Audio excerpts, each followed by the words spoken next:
a nossa rádio, a rádio da família paranaense para o Brasil e para o mundo.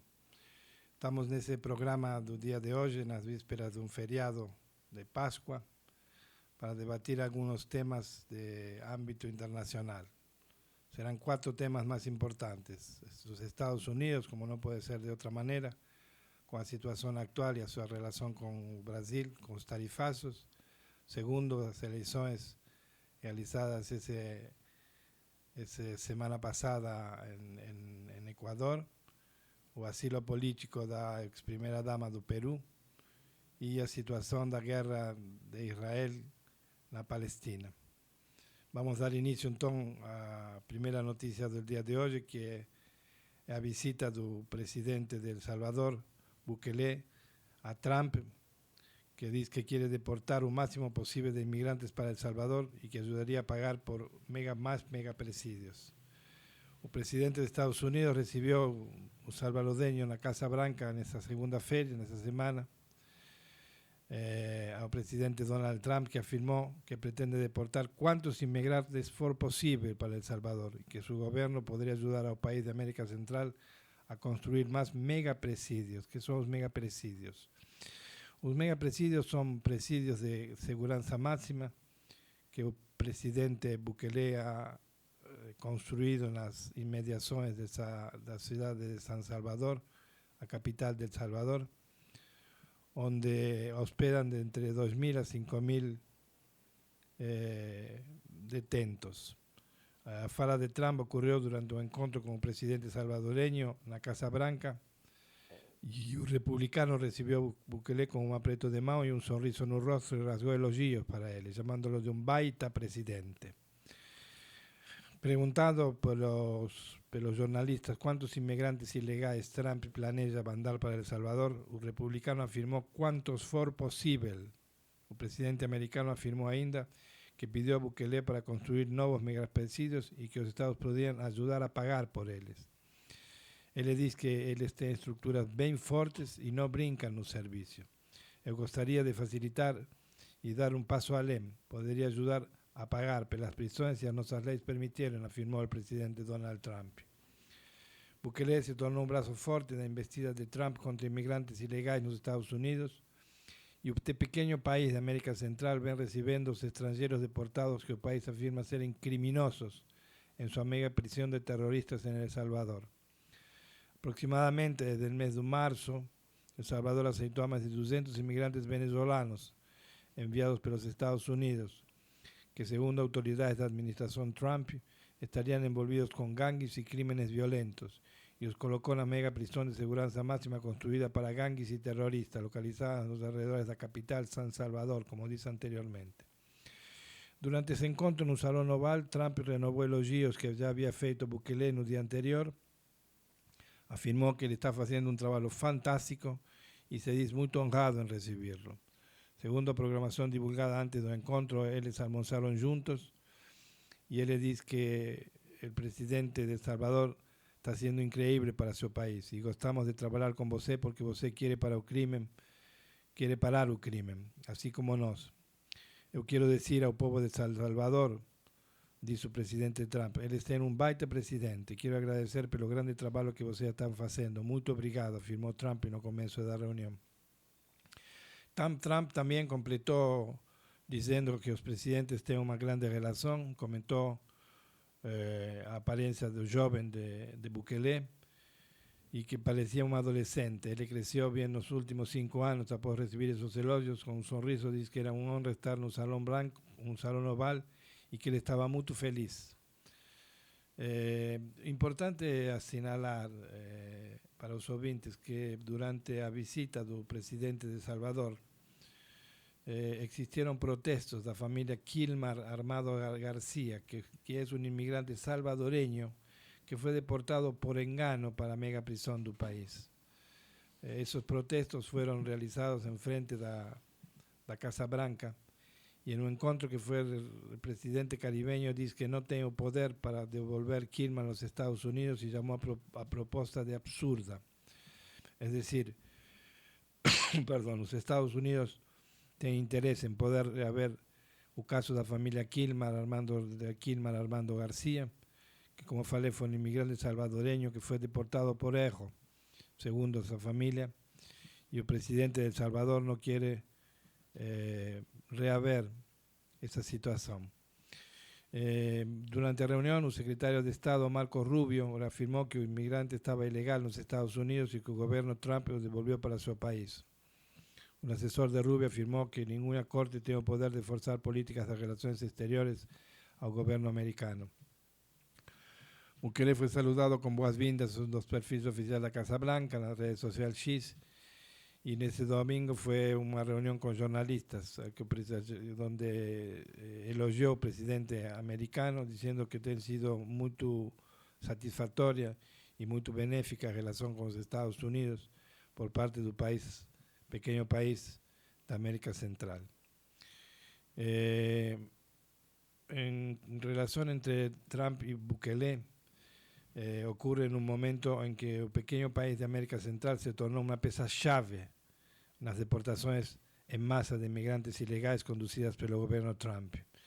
Es decir, primero fue a isla de Guantánamo, aquella isla la prisión de Guantánamo que fica en la isla de Cuba, que iría a ser utilizada como alojamiento, para decir de alguna manera, dos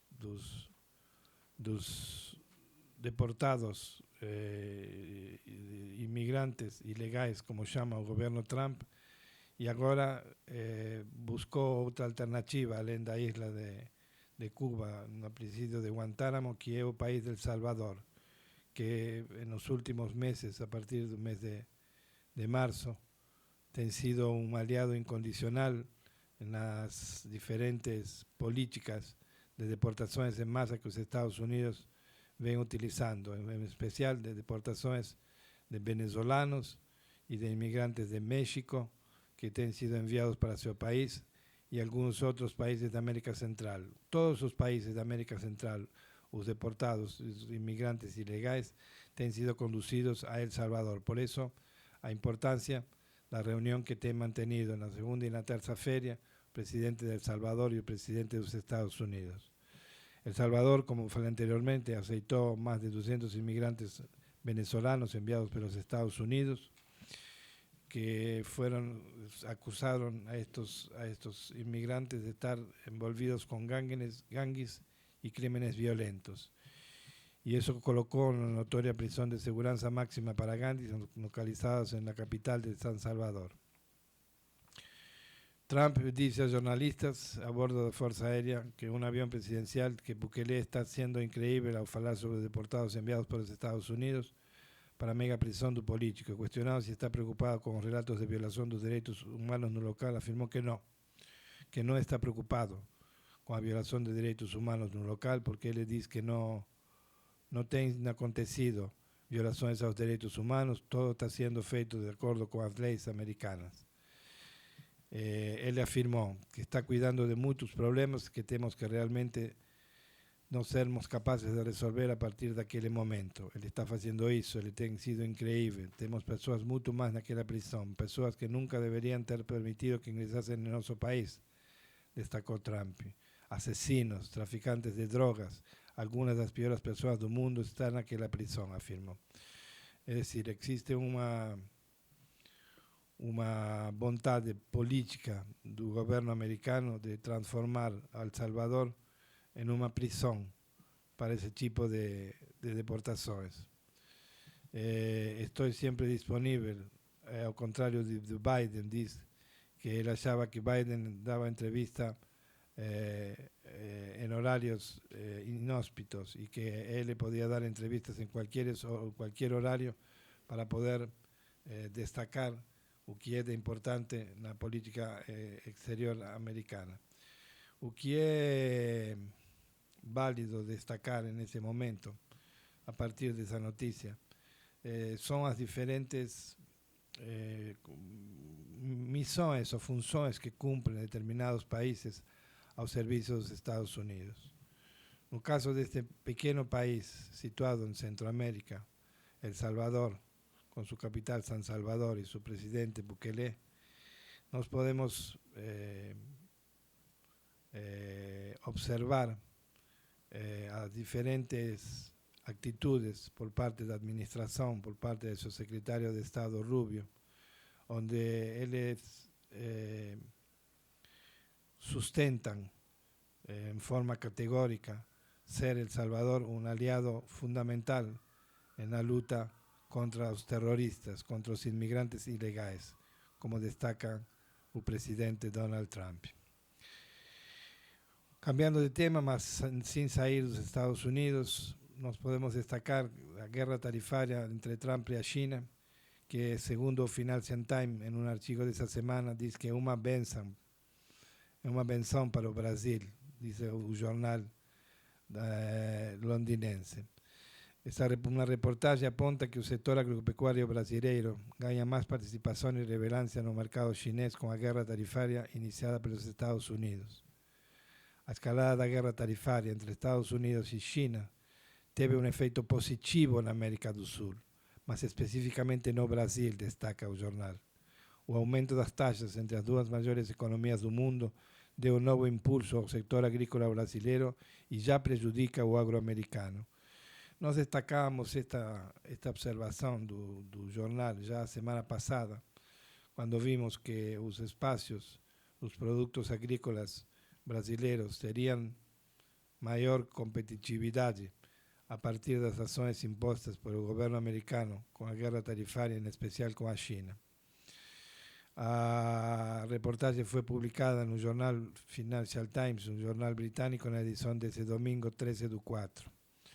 El texto destaca como a China y a la Unión Europea olhan cada vez más para Brasil como una opción estable de bienes alimenticios, con productos como a soja, as aves y a carne bovina, que son tres productos altamente competitivos del mercado brasileño y especialmente en el mercado del sur del Brasil. Y para no ser diferente, aquí en el mercado del Paraná. Paraná muy competitivo con soja, muy competitivo con aves y también con carne bovina, junto con Mato Grosso do Sur y Río Grande do Sur. Segundo esa publicación, el Brasil ya había sido el grande vencedor de la primera troca de tarifas entre asiáticos y americanos ocurrida durante el primer mandato de Donald Trump. El sector agrícola brasileño ya había conseguido expandir dramáticamente su lideranza, outrora apertada, como principal fornecedor de comida para Pekín, dice el Financial Times. Mas con un desenrolar dos fatos de las últimas semanas, cuando el presidente americano anunció tasas contra China que pueden llegar até 145%, o Brasil puede nuevamente se beneficiar, dice el archivo. El analista de agricultura, Isham Bahnum, fue entrevistado por la reportaje y declaró que la guerra tarifaria representa una benção para el Brasil y también para Argentina. Los países asiáticos van a buscar relaciones ainda mejores con América do Sur, ante BL. Financial Times también apunta que la venta de carne bovina brasileña para China subió un tercio apenas en el primer trimestre de 2025 en comparación con el mismo periodo del año anterior. Lo mismo aconteció con las aves, cuyo aumento fue de 19%. La demanda extranjera por soja brasileña también se elevó y ganó ventaja sobre el mismo grano producido en los Estados Unidos. Ese recuo ha generado repercusiones entre el sector agropecuario americano. El Financial Times apunta a Caleb Regland, presidente de la Asociación Americana de Soja, publicó una carta abierta pidiendo que Trump faça un acuerdo urgente con la China. La reportaje apunta que a China ven bloqueando la entrada de carne bovina a los Estados Unidos en el país, além de impor limitaciones a importación de soja, de trigo, de milho y de sorgo americanos. Brasil está en una buena posición, mas con gargalos. Entrevistado por el Financial Times, un ejecutivo de la SLC Agrícola, uno de los principales productores de granos de Brasil, destacó que el país está en una buena posición para capitalizar diante de la guerra tarifaria. Destacó este ejecutivo. Con la China de olho en diversificar los fornecedores y Europa enxergando Brasil como opción estable, vemos un crecimiento de demanda extranjero y un aumento significativo de precios, dice él.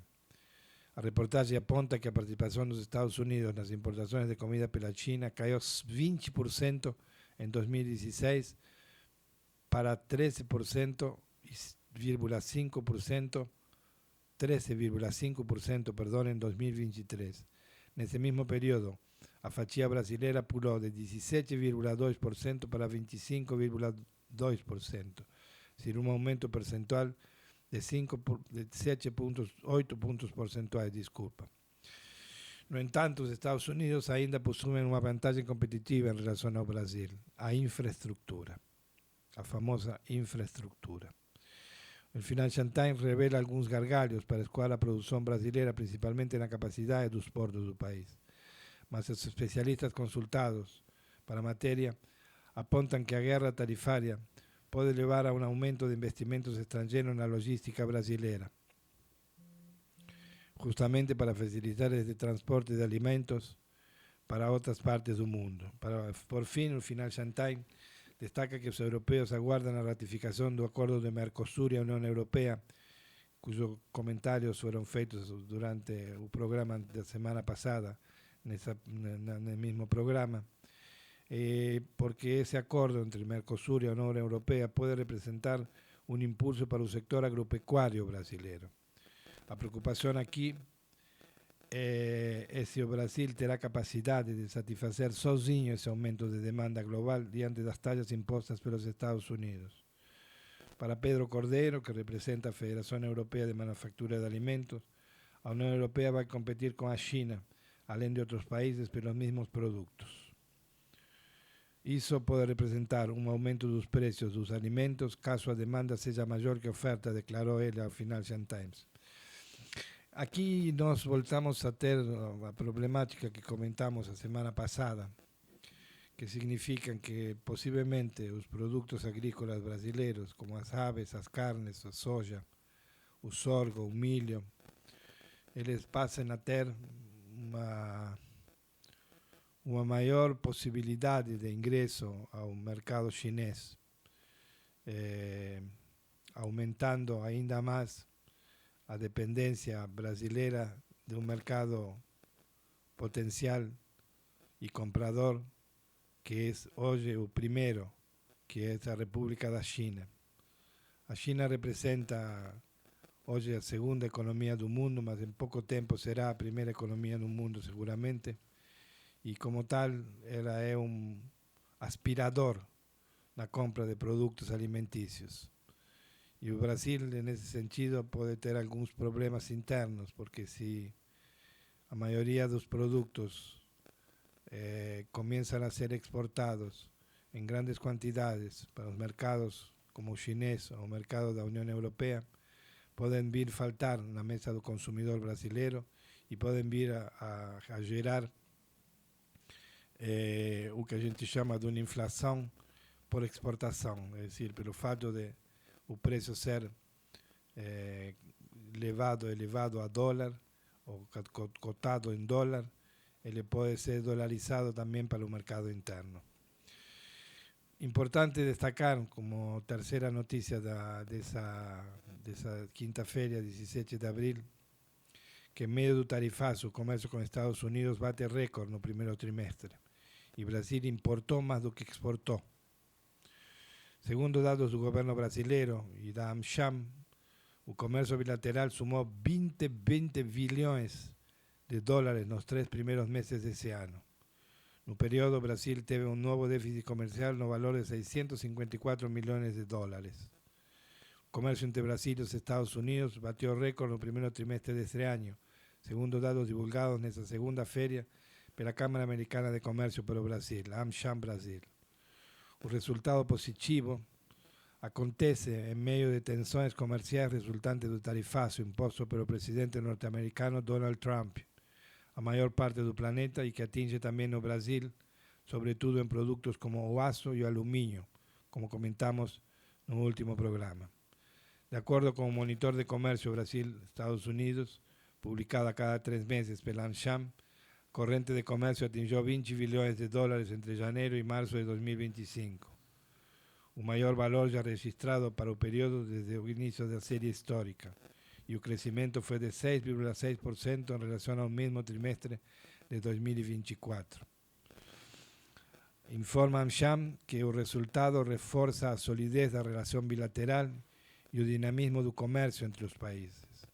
Destaques incluem a forte desempenho das exportações da indústria brasileira e o crescimento das importações de bens de alto valor agregado, com ênfase em tecnologia e energia.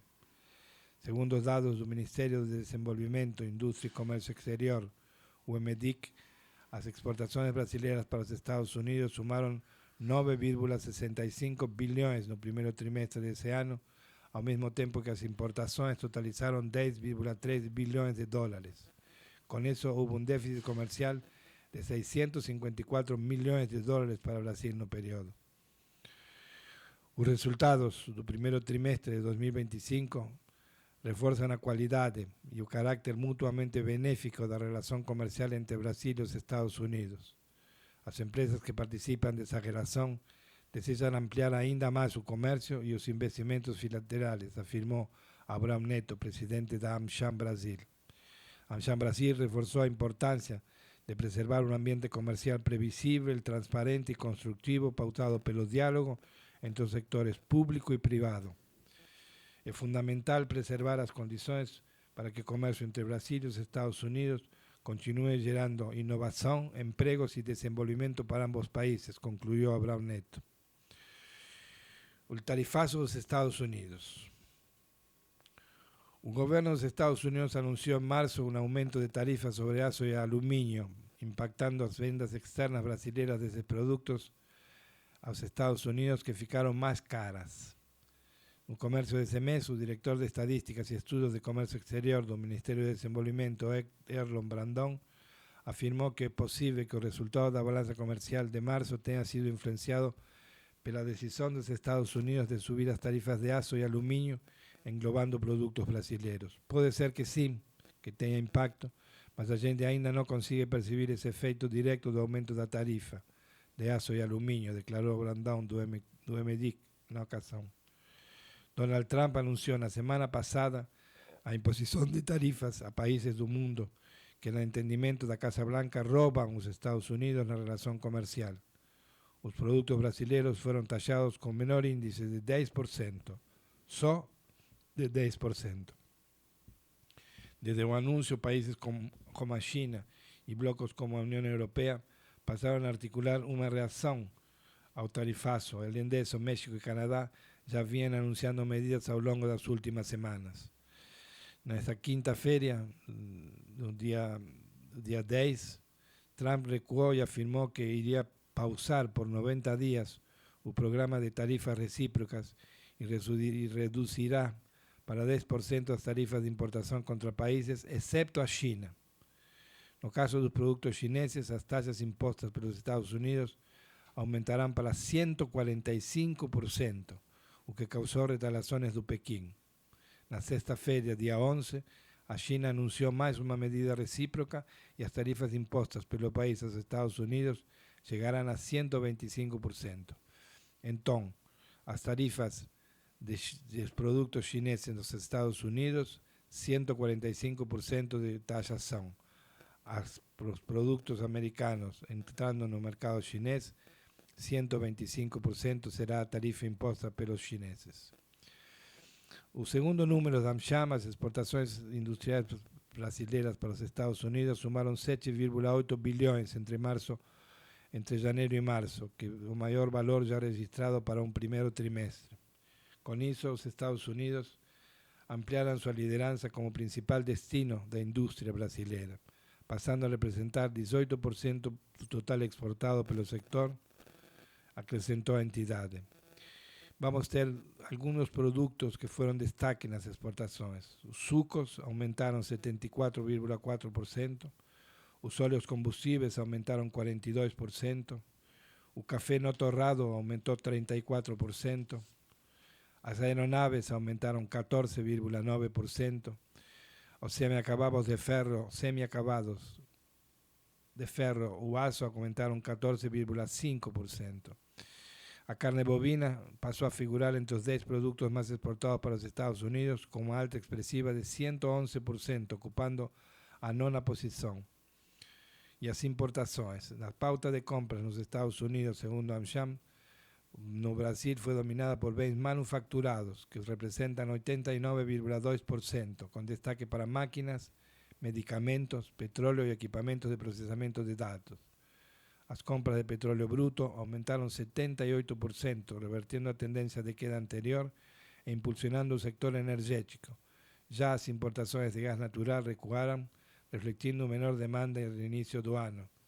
Esa demanda no inicio de año es natural que caiga porque el volumen de gas utilizado en Brasil él disminuye, ya que estamos en una época de verano y aumenta durante el invierno. ¿Qué es importante destacar? La relación bilateral entre los Estados Unidos y el Brasil es que el Brasil es deficitario, es decir, los Estados Unidos venden más al Brasil do que Brasil vende a los Estados Unidos. Y el volumen representa casi 690 millones de dólares, un volumen expresivo que se fundamenta en los productos manufacturados, como dice anteriormente. Y destacamos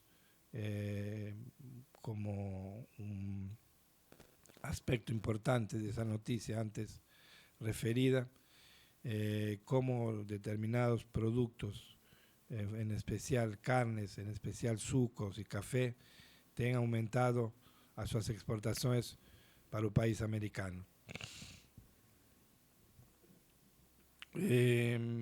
Agora vamos a una otra noticia que fue destaque en los jornales del mundo entero. Domingo pasado, domingo retrasado, teve elecciones en Ecuador, ese país de América Latina que faz parte de la CELAC. CELAC es la comunidad de estados de América Latina y el Caribe. Y Ecuador teve durante el fin de semana pasado, en especial el día domingo, una elección inclusive con participación de observadores de diferentes países del mundo. Existió observatorios del Mercosur, fueron observadores de la OEA, observadores de la Unión Europea, para verificar a lisura de esas elecciones que acontecieron en ese país. Con más del 90% de las urnas contadas, Daniel Noboa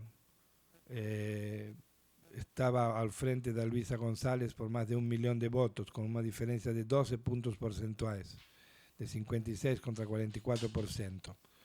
Con discursos cortos, un olhar firme y siempre cercano por un fuerte esquema de seguridad, el presidente Daniel Noboa venció la elección en Ecuador ese domingo, día 13, con un compromiso de doblar la aposta para enfrentar un narcotráfico audacioso, dijo su primer discurso.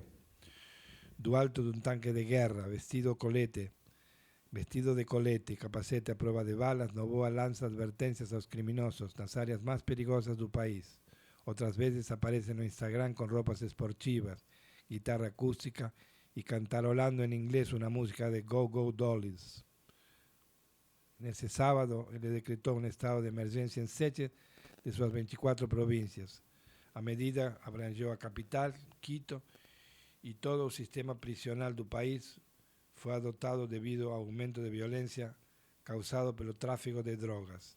La decisión vale por 60 días, es decir, después de la elección, más 60 días va a existir ese estado de excepción en 7 de las 24 provincias de la República de Ecuador.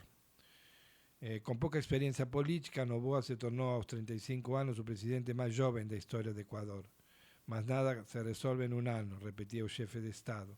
Hoy con 37 años y con aspiración de permanecer en el poder con sus políticas de línea dura contra las mafias.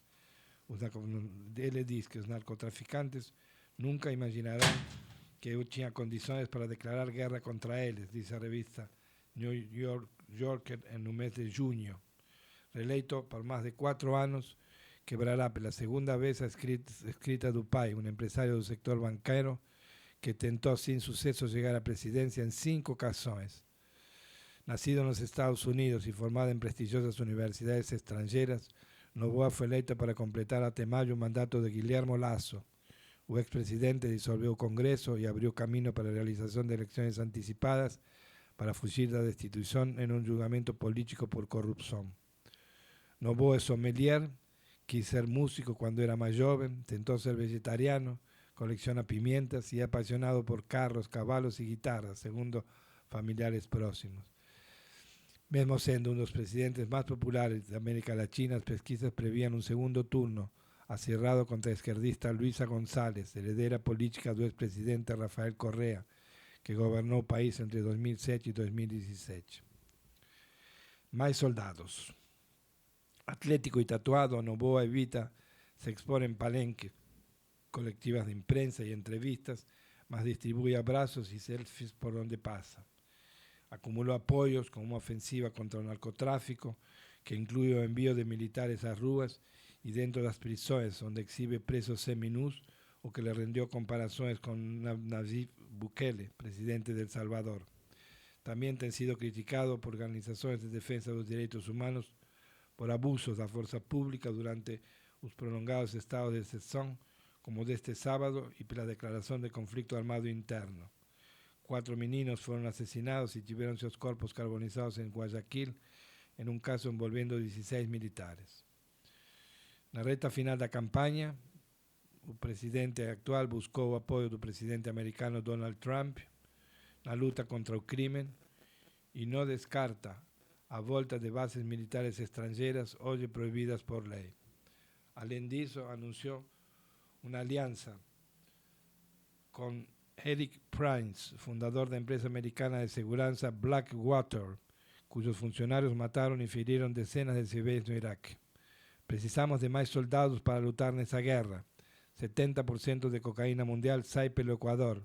Precisamos de ayuda de las fuerzas internacionales, dice a BBC o actual presidente de Ecuador. Su relación con los gobiernos de izquierda es tensa. Rompió lazos diplomáticos con México após ordenar una incursión policial en la embajada del país en Quito para capturar al ex vicepresidente correísta Jorge Glass, condenado por corrupción. Noboa afirma ter disminuido a taxa de homicidios del récord de 47 por 100.000 habitantes en 2023 para 38 por 100.000 habitantes en 2024. No somos una promesa, dice él. No somos una realidad, afirmó. En 2024, el Ecuador fue el país de América Latina que registró mayor número de homicidios proporcionalmente a población, según una revista importante de Londres. Joven influencer. Noboa se define como de centro-izquierda, mas venció con un apoyo de parte de la derecha y adopta una política económica neoliberal. En la práctica, un gobierno de centro-derecha. En las redes sociales monta de próximo a las personas y se presenta como un católico devoto. Personas próximas dicen que él es un hombre de rotina y disciplina. Sigue una dieta balanceada, corre hasta 10 kilómetros por día, toma shakes de proteína y pocas veces duerme tarde. El círculo íntimo de Noboa es formado por amigos del colegio y algunos de ellos hacen parte de su equipo de trabajo. En los comicios, los seguidores hacen fila para conseguir una de las muchas imágenes del presidente en tamaño real, distribuidas en todo el país. Con los brazos cruzados, de bermudas o de ropa formal, esas figuras han sido usadas por la oposición para llamarlo de presidente de papelón. Noboa es casado con Livinia Valporesi, una influenciadora de 26 años, más de 2 de sus 3 hijos. Su ex esposa Gabriela Goldman lo acusó perante el Congreso de machismo y violencia vicaria, que es aquella practicada contra terceros para atingir a mujer, a usar a filla que los dos tienen en común para le causar dor. La empresaria Dister ha presentado decenas de acciones contra él por impedirles de comunicar con la menina de 5 años, entre otros abusos. Bueno, nos encontramos entonces con un nuevo presidente reelecto en Ecuador, Daniel Noboa, electo con los votos de la derecha, con algunos pocos votos de la izquierda, con una política económica liberal, con actitudes que representan una nueva forma de gobernar en aquel país, una nueva forma de encarar los diferentes desafíos que el país tiene para frente. O que no queríamos destacar en relación a Ecuador es que, como dice su propio presidente, 80% del tráfico de cocaína se realiza a través de ese país, o que significa que el país tiene grandes problemas con los cartéis que seguramente no son solo de Ecuador, sino de otros países, y principalmente de países como Brasil y Bolivia, que son grandes comercializadores de cocaína, no solo un mercado sudamericano, sino para las exportaciones de esos productos, si pueden llamarse de exportaciones, para Europa y otros países de Asia. Entonces, Ecuador se transforma en un país importante, aliado de los Estados Unidos también, tanta alianza como aquella alianza que tiene El Salvador, y una suerte de, en las palabras de tu secretario de Estado Bueno, un quintal de los Estados Unidos, como así él le denomina a América del Sur. Otra noticia que nos llega desde América del Sur es desde Perú. La ex primera dama de Perú llegó a Brasil en un avión da FAB, que estaba refugiada en la Embajada de Brasil en Lima, antes que la justicia sentenciase a 15 años de prisión. Nadine Heredia, como se llama, la ex primera dama, llegó a las 12:30 de la cuarta feria en la base aérea de Brasil en un avión da Força Aérea Brasileira, da FAB. El marido de ella, o expresidente Ollanta Humala, fue preso. La ex primera dama llegó, como falei anteriormente, en la cuarta feria en un avión da FAB y llegó a la base aérea de Brasilia. O Itamaraty confirmó la llegada a Brasil, con pozo en la capital, mas no informó horario cierto de su llegada. El presidente de Perú, Dina Boluarte, le concedió salvoconducto para permitir que Nadine dejase embajada brasileña en Lima y viajase para Brasil. La información fue confirmada por la defensa del presidente Ollanta Humala, el marido de Nadine, y enseguida el Ministerio de Relaciones Exteriores de Perú divulgó una nota sobre el asunto. La Embajada de la República Federativa de Brasil no Perú comunicó que en aplicación de la Convención sobre Asilo Diplomático de 1954, la cual ambos estados son partes, decidió conceder asilo diplomático a la señora Nadine Heredia Alarcón y a su filho menor, Samin Malinco Ollanta Humala Heredia, dice el trecho del comunicado. En ese sentido, el gobierno peruano forneció tais garantías para el traslado de ambas personas y concedió los correspondientes salvoconductos, menciona otro trecho del comunicado. Ainda segundo a defensa de Humala, Nadine debe hacer procedimientos diplomáticos en Brasilia, mas a familia desea que la fique en São Paulo, no en Brasilia. El Ministerio de Relaciones Exteriores de Perú afirmó que Brasil concedió ese asilo político a Nadine. Fue acusada de actuar activamente en las actividades del Partido Nacionalista Peruano fundado por Humala y de participar en la recaudación de fondos y de acciones de gobierno. Ella nega ter recibido valores ilícitos. Além do casal, el hermano de Nadine, Ilan Heredia, cuñado de Humala, también fue condenado a 12 años de prisión en el mismo proceso. Al final del julgamento, Humala fue detenido por la policía y llevado a prisión. Una orden de prisión fue expedida contra Nadine, que no compareció a audiencia. Além da pena de prisión, Humala tendrá que pagar una multa de 10 millones de soles, aproximadamente 15 millones de reales. La defensa de Humala anunció que recorrerá la decisión clasificando la sentencia como excesiva y alegando que los promotores no consiguen probar la origen ilegal del dinero. El caso.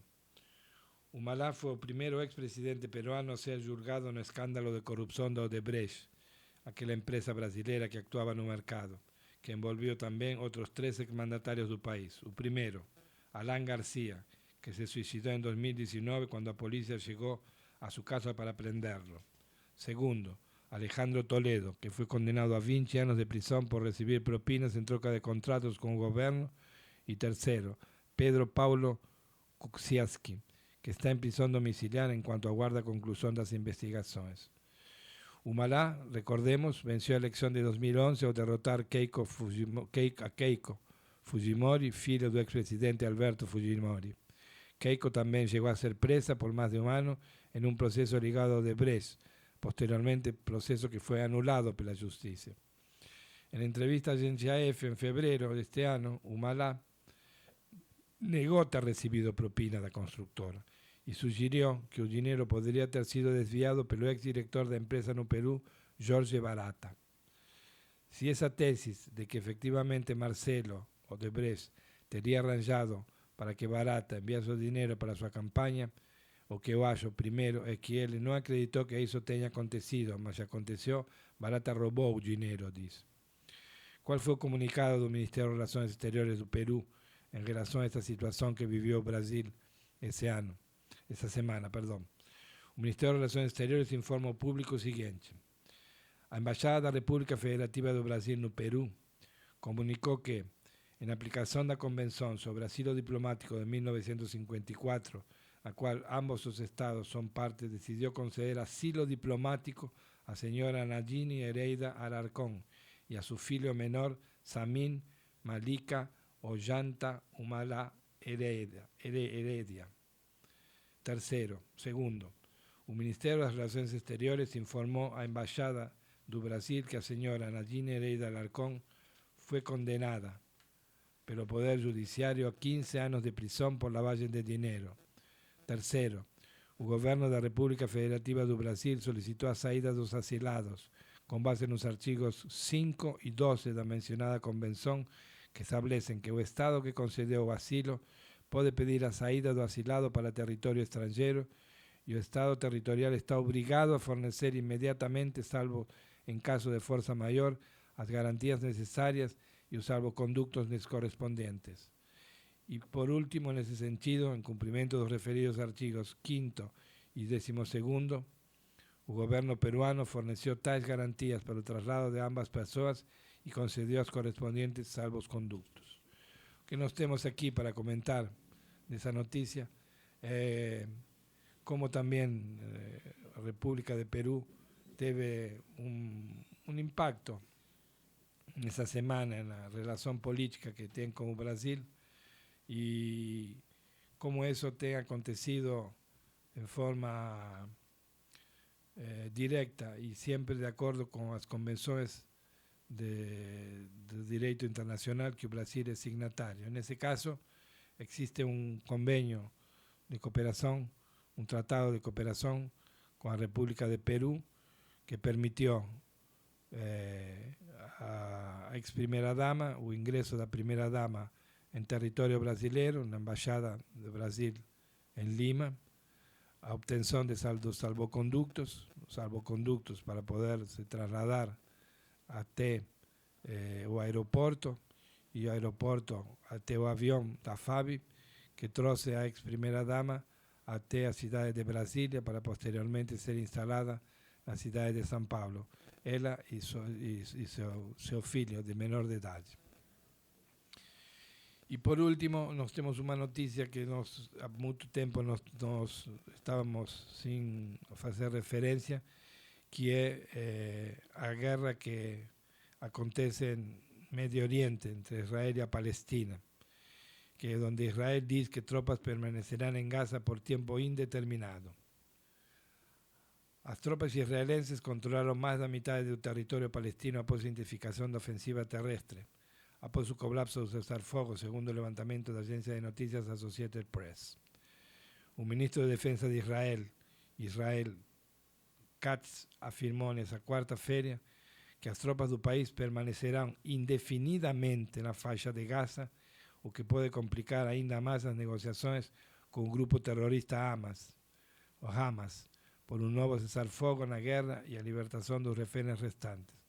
Es decir, ficará muy difícil realizar una paz en la región en cuanto las tropas del país de Israel permanezcan indefinidamente en la faixa de Gaza. Segundo ministro de Defensa, Katz, o mismo ocurrirá en las zonas controladas por tropas israelíes en el Líbano y en Siria. Las zonas controladas por los israelíes en esos territorios son llamadas de zonas de seguridad o llamadas de zona tampón. Diferente del pasado, las fuerzas de defensa de Israel no están evacuando áreas que fueran limpias y tomadas. El ejército permanecerá en las zonas de seguridad como barrera entre el enemigo y las comunidades israelenses en cualquier situación temporaria o permanente en Gaza, como en el Líbano y en Siria, afirmó el ministro israelense en un comunicado. Israel expandió en los últimos años en forma significativa su presencia en la falla de Gaza, desde que retomó su ofensiva contra Hamas en mediados de marzo, y actualmente las tropas israelenses controlan más de la mitad del territorio palestino, según la agencia de noticias Associated Press. La zona de seguridad militar israelense en Gaza duplicó de tamaño en las últimas semanas. La zona de seguridad militar de Gaza duplicó en las últimas semanas, por el territorio israelense en Gaza él fue ampliado en forma desproporcional en los últimos 20 años, o que era un territorio después de la guerra de los 7 días, amplio, muy amplio y con muchas posibilidades de desenvolvimiento para el pueblo palestino. Hoy se encuentra absolutamente acuado por las fuerzas armadas de Israel. El primer ministro israelense Benjamin Netanyahu ya había afirmado recientemente que mismo após la derrota de Hamas, su país mantendrá el control de seguridad en Gaza e incentivará la salida de los palestinos de su territorio. A saída de los palestinos de su propio territorio. Una situación absolutamente inhóspita, es decir, pedir que los propios donos de los territorios abandonen los territorios y vayan para otros lugares en el Medio Oriente.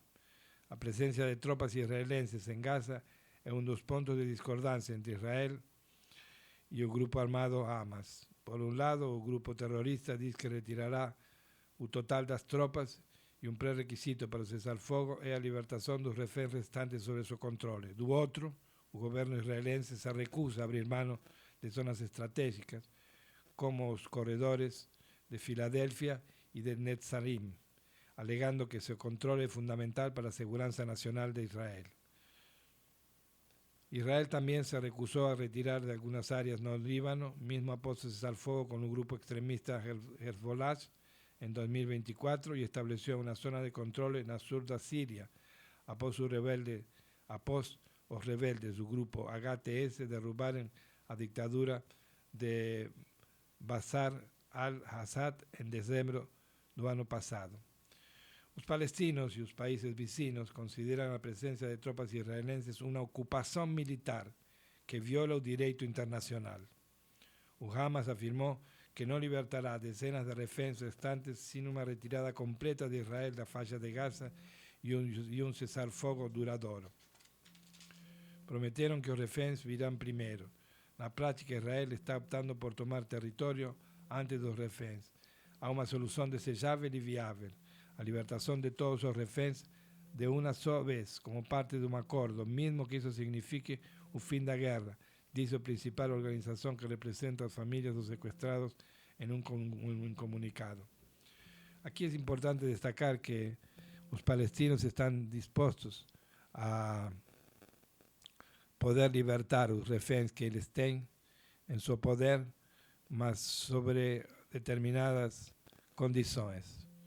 Y las condiciones que exigen para esto es el absoluto cesar fuego y el absoluto cesar fuego y el desenvolvimiento de una política de no agresión a los territorios que ainda están sobre el poder de Palestina. Israel afirma también que en esa ofensiva en Gaza ya mató más de 51.000 palestinos, según el Ministerio de la Salud. En ese número están combatientes del grupo terrorista y civiles, entre mujeres y crianzas. Israel dice ter matado 20.000 terroristas, mas no presentó pruebas para esta afirmación. Es decir, O Ministério da Saúde de Gaza diz que foram 51.000 e os israelenses dizem que foram 20.000 chamados de terroristas. Israel Katz, o ministro de Defensa de Israel, também disse nessa quarta-feira que a política de Israel é clara. Nenhuma ajuda humanitária estará prestes a entrar em Gaza com a justificativa que a ajuda é utilizada por Hamas contra a população do terrorismo. É decir, a ajuda humanitária que as distintas organizações do mundo, lideradas por Nações Unidas, estão levando aos territórios ocupados por Israel na Palestina, não estão sendo possíveis de entrar nesses territórios, deixando as populações, os civis, as crianças e as mulheres em uma absoluta situação de desamparo e de incertidumbre no dia a dia. A afirmação de Katz ocorreu 2 dias após o Escritório para a Coordenação de Assuntos Humanitários da ONU alertar que a situação humanitária é talvez a pior desde o início da guerra em 7 de outubro de 2023. Israel bloqueia totalmente a entrada de ajuda humanitária no território palestino. Desde o colapso do cessar-fogo em meados de março, e segundo Katz, a ajuda humanitária seria retomada após a formação de uma infraestrutura civil de distribuição que impida o acesso de Hamas à ajuda. A ONG Médicos Sem Fronteiras anunciou nessa quarta-feira que Gaza virou uma vara comum para os palestinos e agentes de serviços humanitários que prestam socorro no território.